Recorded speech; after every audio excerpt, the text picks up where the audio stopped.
Hey guys, this is Sonali, the Melodramatic Bookworm. Welcome back to my channel. I make book related videos on here as well as a few travel videos and movie related videos too.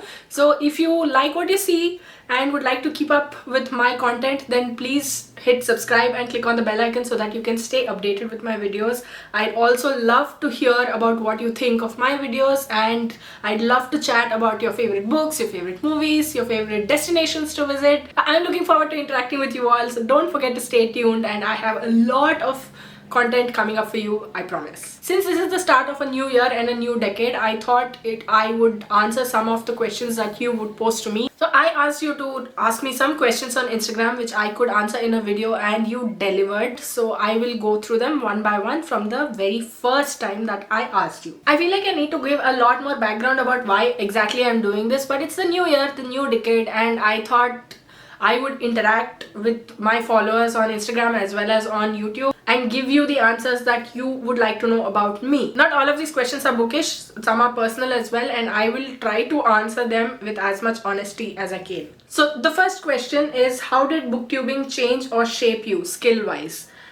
Booktubing has helped me in a lot of ways, especially in the way that I work. At first, I used to do a very half-assed job of editing videos because I didn't know better at that point in time when I started doing this. But now I know to explore more. I know what to invest in, what not to invest in, how to do videos better, how to make sure the lighting is better. My editing has also come down. For a video that I used to take about 6 to 7 hours to edit, right now I take about 3 or 4 hours to edit at the maximum, and I am hoping that that will go down as well. And that's not all, it's also helped me talk, it's also helped me improve my talking skills, though my social skills are still at an all-time low, but I have learned to talk better, to articulate my feelings, my thoughts about what I read and what I am actually thinking about. And for that, I will always be grateful to booktubing for. The next question is, if you had to choose 5 books to take to an abandoned island, which one would it be? You can't do this to me. 5 books to an abandoned island. I went to Melbourne and I couldn't decide between 25 books. Okay, and it was like a proper heartbreak for me when I had to take only a few books, and now 5 books to an abandoned island. But okay, it's fair enough because I keep asking the same type of questions on my Instagram posts too, so here goes. I'm not going to say Harry Potter because there are 7 books in there and I can't take 5 and leave the other 2, so let's put it aside for the moment. So the next would be The Book Thief, A Man Called Uwe, Fierce Fairy Tales, The Guernsey Literary and Potato Peel Pie Society, and the last one, probably a Sophie Kinsella book because I enjoy her writing so much and it would be very fun to read one such book on an abandoned island or something. So maybe that. The next question is, how do you tackle your unread books? I keep buying. I have many unread at home. We are in the same boat.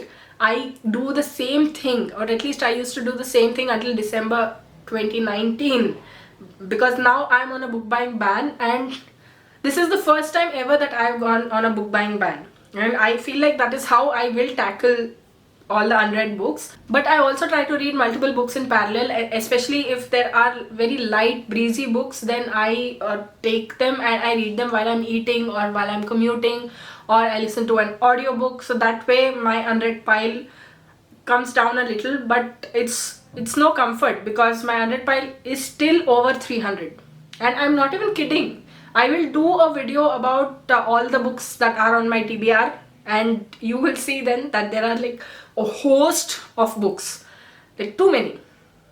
But to tackle my unread list, I will also be doing a 24-hour readathon, which I will hold sprints for on Instagram and Twitter, because I can't do it on YouTube yet because I don't have more than 1k subscribers to go and post on community. But I will be doing that, so if you're interested, come join me on Instagram and Twitter. The next question is, how do you manage time for YouTube videos? Ghar wale kaam nahi karate tumse? I mean, what that means is, does your family not make you work at home, like household chores? I mean, I'm making a bad job of explaining it, but I do work, but my thing is I have quite a few videos always planned out and filmed in advance, so that is a little bit of a relief for me.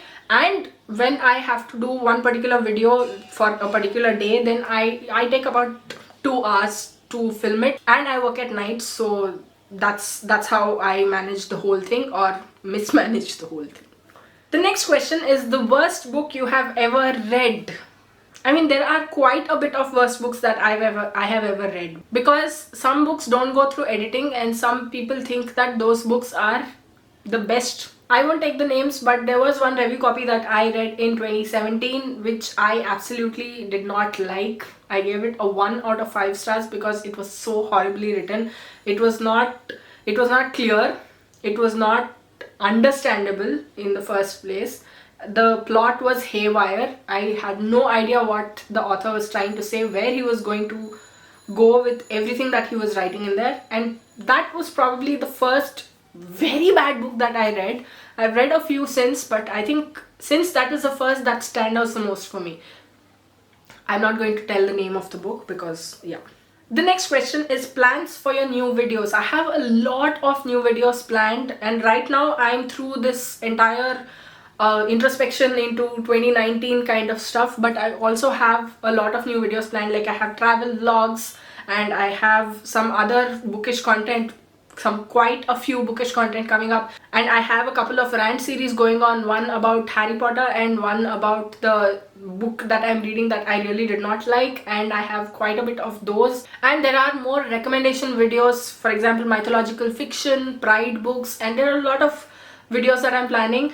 And the most recent one that I thought I should do was how to start a booktube channel and how to get through it, so I'm excited for that as well. Do you read books in Hindi? If yes, what are your favorite books? I don't read much in Hindi because English is the language that I am most used to, but I have read a couple of books, for example Masala Chai, and there's one more by Divya Prakash Dubey, and I enjoyed both of his works. I need to read Godan by Munshi Premchand. I have had it on my Kindle for a long time, but I just have not been able to pick it up and read it. But hopefully one day I will sit down and read it because it's humongous, it's huge. If you could read only one genre for the rest of your life, what would it be? I think it would be thrillers or fantasy. One of these two, because they are so thick with details and the rush that I get is simply amazing. But this is a trick question, I feel like, because I also would like some easy breezy nice rom-coms once in a while, but if I had to choose, I think it would be a really tough call between thriller and fantasy. Is there any book that you read that you had to deliberately slow down so that you can cherish and digest it slowly? Yes, I have done that with a couple of books. One is A Man Called Uwe. The next is The Book Thief, in which I cried rivers. I mean, it was like I was torturing myself by reading slowly, taking everything in, and then I'm like imagining everything and then melting into a puddle of tears. That happened. The most recent is Killing Commendator by Haruki Murakami. It was absurd, but I really enjoyed reading what Haruki Murakami had to say in that particular book. And then there's obviously Fierce Fairy Tales. I could read it again, and I'm sure I will do a reread of that book this year again, and I'm really looking forward to it. So yeah, if I find that a book is really touching my heart, then I will make sure to slow down a little and enjoy the book as much as I can. The next question is, if not booktube, what kind of videos would you make for your channel? If not booktube, then I think I would do travel videos, not food. I'm not that much of an experimental foodie that you have to be if you want to do food related videos on YouTube, but I love traveling and I love seeing new places, so I think that would be one that I'm very interested in doing even now. And I have a couple of videos planned. I think they will come in February, and those are travel vlogs, so I'm really excited for you to see it. Have you ever been in a reading slump? If so, how do you manage to overcome it? The thing is, I have never been in a reading slump, thankfully. The thing is, if I think that I'm going to go into a slump, I pick up a YA book or a thriller, a Jeffrey Archer or something, and I read it and I find myself being pulled back into the realm of reading. So I have never gone into a reading slump, and I find that reading YA and contemporary novels and rom-coms, all these kind of books, they sort of help me get my reading mojo back. So that's how I deal with it. The next question is how to take good care of books, especially the paperbacks. Any tips?